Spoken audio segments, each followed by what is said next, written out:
જય હિન્દ. ભારતીય જનતા પાર્ટી બોરસદ વિધાનસભા દ્વારા ભારત દેશના શૂરવીર સૈનિકોએ શૂરવીરતા, સાહસિકતા અને શૌર્યતા સાથે ઓપરેશન સિંદૂરને સફળતાપૂર્વક પાર પાડી આતંકવાદીને જડમૂળમાંથી નાબૂદ કરવાના સંકલ્પ સાથે બહાદુરીથી દેશની સેવા કરી રહ્યા છે. ત્યારે દેશના શૂરવીર જવાનોના સાહસિક કાર્યને બિરદાવવા બોરસદ શહેર તથા તાલુકા વતી બોરસદ શહેર ખાતે તિરંગા યાત્રાનું આયોજન કરવામાં આવ્યું હતું.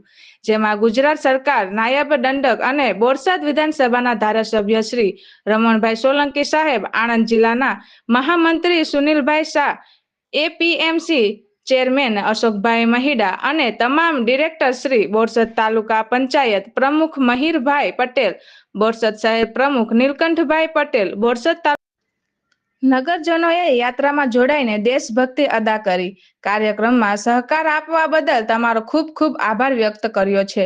રિપોર્ટર હિમાંશુભાઈ શર્મા, ઇન્કલાબ ન્યૂઝ, બોરસદ.